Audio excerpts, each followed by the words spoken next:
Hey, what's going on, everybody? Brian Franz here with Sentinel Emergency Solutions and Rosenbauer, the dealers here in Missouri, Illinois, and Indiana. Behind us, new delivery for High Ridge, Missouri, about 20 minutes from St. Louis. This is High Ridge's fourth truck, newest one, rear mount pumper. They got a 78-foot aerial from us a year and a half ago now, maybe 2 years. But this is the newest one, so we're just gonna do a walk-around video, check out all the cool stuff with it. So Wayland warning light package, fire research, scene lights all the way around it. A bunch of neat stuff. Mirror out front on the officer's side, which we do a lot as Rosenbauer. There's one on the driver's door, one out front, takes away a bunch of blind spots, stuff like that. You're not yelling at the officer to lean back and get out of the way while they're getting bunked up or anything like that. So kind of a cool feature across here. Then built into it, into the Rosenbauer Commander, is fluid fills and checks. So I don't think we've shown this too many times, but this little thing flips over. This grill comes out, and then inside of here, engine oil fill, oil check, washer fluid, power steering right here. And then you got coolant check, and then this little thing comes over the top here, and that's coolant fills. So some pretty neat stuff. We try to keep you from tilting the cab, and then you check the transmission fluid through the keypad inside the truck there. So again, just something small. It's kind of neat that we do inside of it. Front bumper, I think this is a 24-inch extension, maybe a 21-inch extension. Plumb 2.5-inch discharge up here. They're going to carry 2.5-inch hose to relay, and then trash line sitting over here. So pretty good stuff up here. So working our way over here to the driver's side, a little Rosenbauer handle with a step over here to get up onto the bumper. Tons of room inside the cab area. This is our aluminum dash. So it's got the Weldon VMUX electrical system built into it. The VMUX has two screens, one for the driver, one for the officer, and it has HVAC controls, everything built right there into it. This is also something that's got power windows, and this is our new pump shift lever sitting on there. Something kind of neat. We just started doing these probably a year ago, but you can control the pump shift right there from the ground. Bostrom seats, IMMI smart docks, cabinetry, EMS cabinetry here. This is our 11-inch raised roof with a 70-inch cab, so a little bit smaller one sitting back here. Hey, there's 100 foot of booster hose that they're going to put on the booster reel. And then two forward-facing seats and a cabinet inside of there. A lot of room in the cab, even with our 11-inch raised roof, still a lot of room in the cab. This is the Fire Research Max Vision tank level light. You see a lot of Wayland PS tank levels. We really like this Fire Research one. It's a little bit bigger, and then the way it stays all lit and stuff, it's just something pretty neat. So a lot of compartment space working around here. Rear mount pumps. So the pump panel and everything are back here in the back. We got coffin compartments up top, a Wilbert 9,000 watt light tower, and a Smart Power 10 kW generator sitting up in the top along with coffin compartments. Pump panel is back here on the driver's side. So let's talk about rear mount pumps for a little bit. A lot of people think that on a rear mount you have to get it directly on the back of the truck, which is an option. But the more popular option is either on the driver's side L4 compartment or the passenger side R4 compartment. There is no right or wrong. We get a lot of people who, well, which one do I want? Which one do I need? I want it on the driver's side because I'm used to it on the driver's side. It's all about philosophy and how you guys operate and how you want it run. So we have a lot of departments that have rear mount pumps that are on interstates. And so they put it on the right side of the truck, so as they're running up the shoulder, they can veer left to close the interstate, and then the pump operator's protected. Or we do a lot on two-lane roads or gravel roads, where a lot of guys want it on the driver's side, so that way they're not standing in the ditch while they're working on stuff. So rear mount pumps have a lot of options, a lot of neat stuff that you can work through, okay?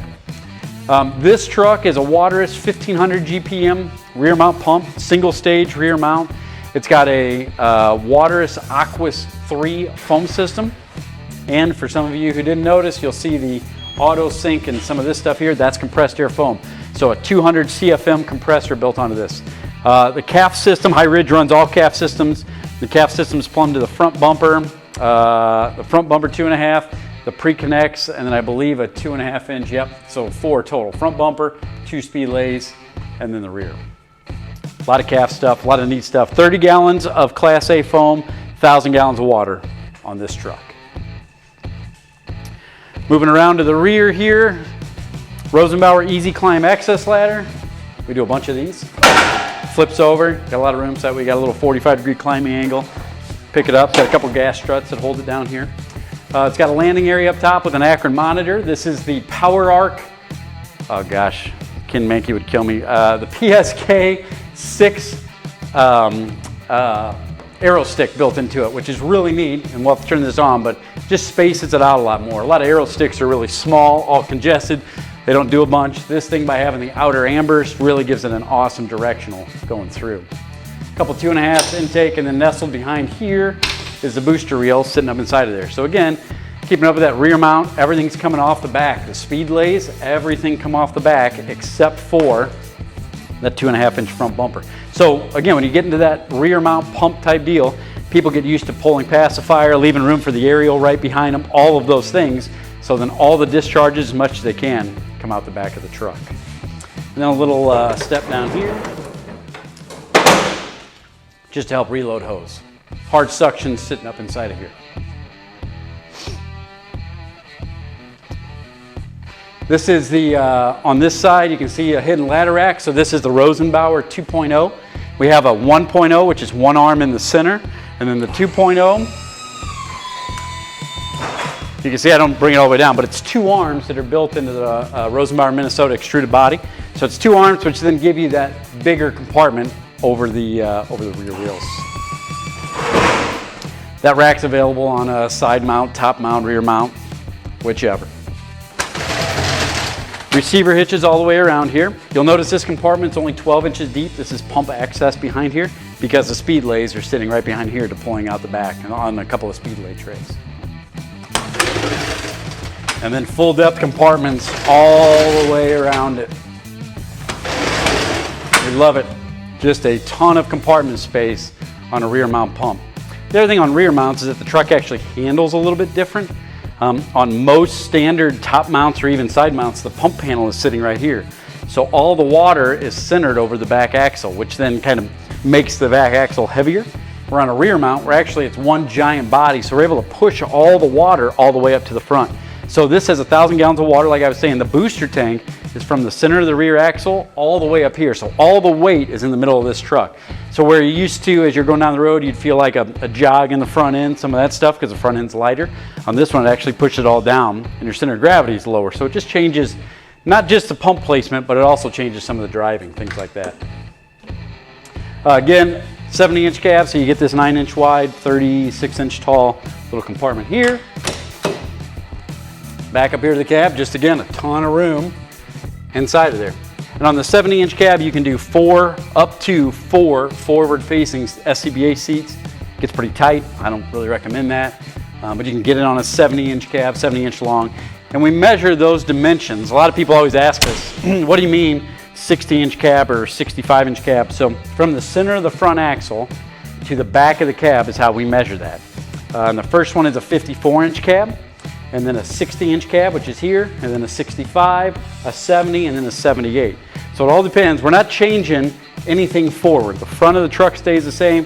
We just extend it out that way. And that purely depends on how many forward-facing seats you want to do, how many cabinets you want in there, all those factors, how much you want your wheelbase, all those pieces that go into it. That's how we factor out what size cabinet you want. Again, officer's area here, Bostrom seats, IMMI Smart Dock. It's got a Firecom wireless headset system in it.